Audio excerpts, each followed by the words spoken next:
वजह तो देश में पूरे में देख रहे हैं हम लोग कि जो वाल्मीकि समाज है, दलित समाज है और भी समाज है छोटी छोटी, इनको कुचला जा रहा है और बहन बेटियों पर भी अत्याचार हो रहे हैं। और मैंने कभी उन्नाव का कहीं का देखा था कल टीवी उसमें मोबाइल में, वाल्मीकि को घर जला दिए गए, वो भी ठाकुर लोग हैं। तो ये विचारधाराओं को दिमाग में ला करके ये सोचा जाता कि फिर हमारा मान सम्मान हमें कहाँ मिल रहा है, किधर जाएं।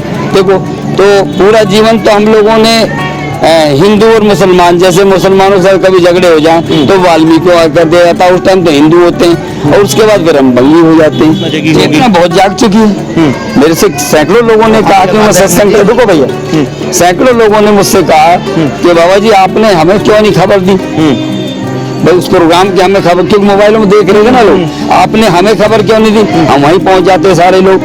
तो इसलिए जागृति काफी दूर तक आ रही है। भोपरा, पप्पू कॉलोनी, न्यू दिल्ली में भी ऐसे लोगों काफी लोग उत्साह बढ़ रहा है। कहीं प्रशासन के अंदर यही तो डर नहीं है कि ये शुरुआत है, इससे आगे भी ग्राफ बढ़ता चला जाएगा? ये तो दिखाई दे रहा है, बिल्कुल यही दिखाई दे रहा है, यही दिखाई दे रहा है। हाँ जी।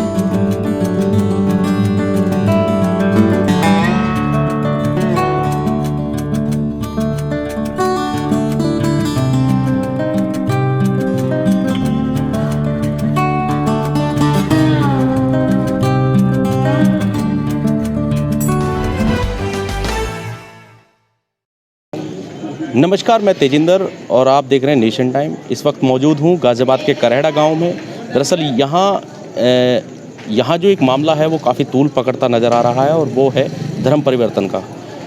आपको बताते चलें कि 14 अक्टूबर को वाल्मीकि समाज के कुछ लोगों ने बौद्ध धर्म को अपनाया था और यहाँ पर एक परंपरागत तरीके से एक प्रोग्राम किया था जिसमें राजरत्न अंबेडकर जी को इनवाइट किया गया था और उसी दौरान यहाँ पर सैकड़ों की तादाद में लोगों ने बौद्ध धर्म को एक्सेप्ट किया था।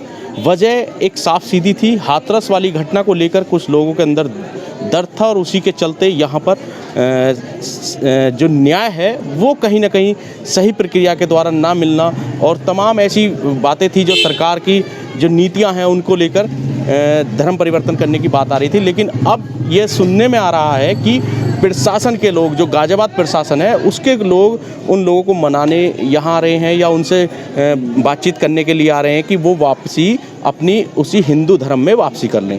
तो इसी जो तमाम तरह की जो अटकलें थी उनको हम जानने के लिए यहाँ पहुँचे हैं, उन्हीं लोगों के बीच में आए हैं जिन्होंने ये सारा धर्म परिवर्तन से रिलेटेड जो पूरी भूमिका थी वो किस तरह की रही थी और क्या वजह रही थी, हम उन्हीं से जानेंगे जो यहाँ के मुख्य लोग थे।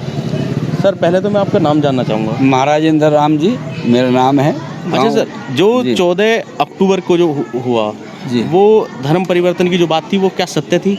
हाँ, बिल्कुल सत्य थे जी। अच्छा, कितने लोग थे उस टाइम पर यहाँ पर जो धर्म लोग तो बहुत थे मगर जो है सैकड़ों की तादाद में होंगे? हाँ जी, ज़्यादा भी हो सकते हैं, ज़्यादा भी हो सकते हैं। हाँ। अच्छा, तो उसमें जो है वो बाबा साहब के जो पटपुरते आए थे उन्होंने अपना हाँ विचार दिया और अपने भाषण वगैरह करके उसके बाद उन्होंने वो कागज दिए, वो उसके नाम डाल करके किन किन लोगों ने धर्म अपनाया वो उन्होंने पेश किया सबको। अच्छा, हाँ। तो वजह क्या थी, मतलब आप जो बौद्ध धर्म की तरफ आपने? देखो, वजह तो देश में पूरे में देख रहे हैं हम लोग कि जो वाल्मीकि समाज है, दलित समाज है और भी समाज है छोटी छोटी, इनको कुचला जा रहा है और बहन बेटियों पर भी अत्याचार हो रहे हैं। और मैंने कभी उन्नाव का कहीं का देखा था कल टीवी उसमें मोबाइल में, वाल्मीकि को घर जला दिए गए, वो भी ठाकुर लोग हैं। तो ये विचारधाराओं को दिमाग में ला करके ये सोचा जाता कि फिर हमारा मान सम्मान हमें कहाँ मिल रहा है, किधर जाएं। देखो, तो पूरा जीवन तो हम लोगों ने हिंदू और मुसलमान, जैसे मुसलमानों के साथ कभी झगड़े हो जाएं तो वाल्मीकि को आकर दिया जाता है, उस टाइम तो हिंदू होते हैं और उसके बाद फिर हम बंगी हो जाते हैं। तो ये कौन सी नीति है? इस नीति को देखते हुए दर्द बनता है दिमाग में कि भाई हमारे साथ अच्छा नहीं हो रहा है। तो इसलिए क्या सोचें, विचार करें। हर आदमी सोचता है कि आज मैं इस घर में दुखी हूँ तो यार, जैसे पारिवारिक झगड़े हो जाएं तो मुझे अगर आदमी कहेगा भैया मैं जा रहा हूँ घर छोड़ के, तो इसी दर्द के कारण ये सोचा गया कि भाई हम इस परिवर्तन करके देख लें। वही जो हमें थोड़ा मान सम्मान मिले। अब वहाँ जो मान सम्मान ये बताया गया कि मानवता के हक में ही, मान कोई जाति पाति नहीं है, भेदभाव नहीं है, मानव मानव है, बस शिक्षा की तरफ प्रेरित करते हैं वो लोग, इसलिए थोड़ा अच्छा लगा। इसलिए धर्म को अपनाने की हमारे अंदर भाव उत्पन्न हुआ। तो ये विचारधारा है। तो क्या बौद्ध धर्म आपने एक्सेप्ट कर लिया है या अभी उस पर विचार किया जा रहा है? ये है, उनसे कागजात वगैरह मिल गए हैं। अच्छा जी। अब इस पर विचार ये चल रहा है कि देखो अगर क्या निर्णय निकलता है, जो हमारे पास सरकार आ रही हैं, डीएम साहब आ रहे हैं और एसडीओ वगैरह जो भी आ रहे हैं, वो हमें ये बता रहे हैं कि भाई आपकी क्या मांग है, क्या डिमांड है, तो उन पर देखते हैं कि भाई क्या निर्णय लेती है सरकार। अच्छा, हमारी जो यहाँ का लोकल प्रशासन है जी, जिलाधिकारी, एसएसपी या अन्य जो अधिकारी हैं, हाँ। वो आपसे ये मांग कर रहे हैं कि आप अपनी मांगे समस्याएं बताएं और वही मतलब हिंदू धर्म में ही आप रहें, धर्म चेंज ना करें, हैं? जी, हाँ। ये सारी चीजें पूछी ऐसे जा रही ये कहा जा रहा है। अच्छा। तो इसको देख हमने उनसे कहा कि हम सोचेंगे, विचार करेंगे इस पर कि हम वापसी आ रहे हैं या नहीं आ रहे हैं। तो इसलिए हम लोगों ने इतना ही उनसे। अच्छा, कितने बार मतलब अधिकारी आए हैं आपके पास मिलने? ये अधिकारी कल से ही आ रहे हैं हमारे पास। अच्छा। रात कल से आने शुरू हो गए। बाकी मीडिया तो 15 तारीख से आनी शुरू हो गई है, और नाना प्रकार के दलित वाले ये है वो।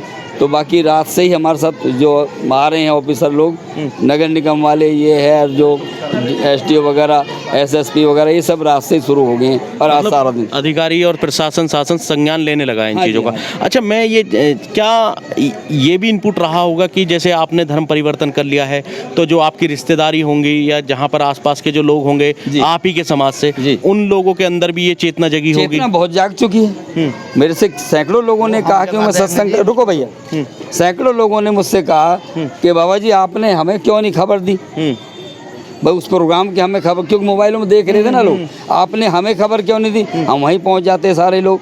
तो इसलिए जागृति काफ़ी दूर तक अच्छा आ रही है। भोंपरा, पप्पू कॉलोनी, कुछ दिल्ली में भी ऐसे लोगों को काफ़ी वो उत्साह बढ़ रहा है। कहीं प्रशासन के अंदर यही तो डर नहीं है कि ये शुरुआत है, इससे आगे भी ग्राफ बढ़ता चला जाएगा? ये तो दिखाई दे रहा है, बिल्कुल यही दिखाई दे रहा है, यही दिखाई दे। हाँ जी। तो इसलिए अगर सरकार को हमारे विचारधाराओं पर, जैसे अत्याचार जो हो रहे हैं इन पर वो अपना अनुशासन करे, विचार करें। और हमारी तरफ जैसे बच्चों की बेरोजगारी भी सरकार ने बात मान लीजिए कि सरकार भी इस बात पर अमल करती है, प्रशासन भी आपकी बातों पर अमल कर रहा है, तो क्या आप हिंदू धर्म में वापसी आ जाएंगे? देखो वापसी आने का मैंने बताया ना, विचार करेंगे इस पर, हम लोग सोच विचार करेंगे भाई आए या ना आए, इस पर मैं निर्णय नहीं दे सकता। अच्छा। इस पर है पूरा। तो वैसे हिंदू धर्म को बुरी चीज़ नहीं है, बहुत बढ़िया है, पूरा जीवन बिताया है। मगर अब इस टाइम, इस समय जो हमारी सरकार चल रही है, शायद कांग्रेस राज में हमें इतना सताया नहीं गया। कांग्रेस शासन में नौकरियां मिली, सब कुछ मिला, मान सम्मान मिला। जो मैंने शुरू में देखा, देश आज़ाद हुआ था तो उस समय जैसे प्याऊ वगैरह थी, रेलवे स्टेशन थे, वहाँ दलित वर्ग के लोगों को, वाल्मीकियों को लोग पानी पिलाने पे लगाया गया कि भाई भेदभाव टूटे, लोगों के अंदर प्यार बने। आप मुझे 5 से 10 ऐसी मांगे बताइए जिनको लेकर आप काफ़ी परेशान थे कि ये सब चीज़ें हमारे साथ नहीं हो रही हैं, होने चाहिए थे, या ये मान लीजिए कि वो फंडामेंटल राइट्स की तरह आपको मिलने चाहिए थे और वो अभी आपके मतलब आसपास भी नहीं थी उन चीज़ों का। कुछ ऐसे मुझे बता दीजिए। जैसे क्या चीज़? जो भी मांग थी हमारी मांग तो मैं वो तो लिस्ट दिए ना लिख करके, मतलब मोटी बता दीजिए। नहीं, मुझे तो इस टाइम याद नहीं आ रहा है। तो जी सबसे पहले तो जो बच्चे बेरोजगार हैं, थोड़ा आगे आ जाइए आप, थोड़ा सा आ जाइए जी, हाँ नीचे आ जाइए। सबसे पहले तो हाथरस का मुद्दा, आ जाइए जो हाथरस का मेन मुद्दा हमारा हाथरस का है। अच्छा, हाथरस का मुद्दा। अच्छा, उस बेटी को न्याय मिलना चाहिए।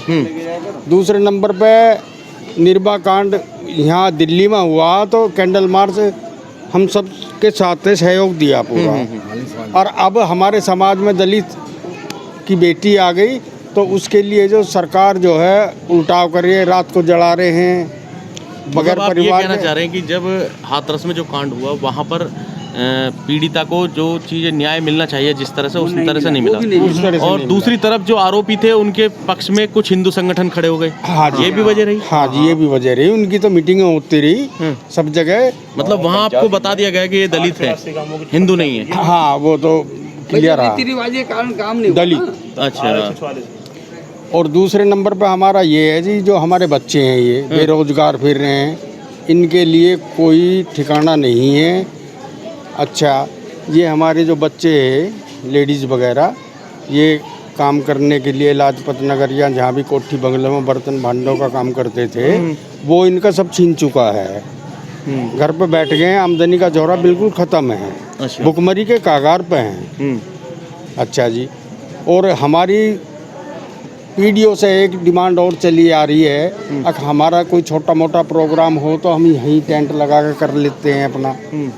एक हमारा बारात घर जो है छोटा सा बन जाए, इर्द गिर्द में बहुत एलएमसी पड़ी है, तो आगे आने वाली जो जनरेशन को, और फिर उसमें ये भी नहीं है कि बाहर हमारे समाज का ही नहीं है वो, उसमें वो गांव के पूरा। अच्छा, ये चीज़ तो जब प्रशासन ने आपके सामने शर्त रखी है कि हम जो चीज़ें हैं, जो आपको ज़रूरतें थी या जो आपकी मांगे थी, हम उनको पूरी करेंगे, आप उसी धर्म में आ जाइए, तो ये तो अगर आपने बौद्ध धर्म भी एक्सेप्ट कर लिया है, आप बौद्ध धर्म में चले गए हैं, तो उसके बावजूद भी प्रशासन को करनी होंगी। वो उस पर क्यों नहीं एग्री हुआ? क्योंकि जो देश है, ये जो हमारा संविधान है, वो तो धर्मनिरपेक्ष है। वो तो ये कहता ही नहीं है कि आप किस धर्म में हो, किस धर्म के रहना चाहो या किसके नहीं रहना चाहो। उसमें ऐसा सर कि हमारी कोई सुनने वाला भी नहीं है। इस पीरियड में तो कोई सुनने वाला नहीं है, कुछ सुनने वाला। हाँ जी, सरकार जो शासन चल रहा है ना इस टाइम में, वो महाराज जी ने जो बोला, कांग्रेस तक जो है हमारा कुछ सुनाई थी, बाकी अब कुछ नहीं है। अब कुछ नहीं, वहीं पहुंच के जहाँ थे पहले। बहरहाल यहाँ पर लोगों का जमावड़ा लगा हुआ है, मीडिया भी आ रही है और वो भी इनसे लगातार सवाल जवाब कर रही है। प्रशासन के लोग भी लगातार इनके संपर्क में हैं और इन्हें मनाने की पुरजोर कोशिश कर रहे हैं। बहरहाल इनका यही कहना है कि हम इस पर विचार कर रहे हैं, और अगर सरकार या प्रशासन ने जिस तरह का इन्हें आश्वासन दिया है कि हम आपकी मांगों को पूरा कर देंगे, बस आप हिंदू धर्म में वापस आ जाइए, उस पर ये विचार कर रहे हैं। गाजियाबाद के करहड़ा से तेजिंदर सिंह, नेशन टाइम।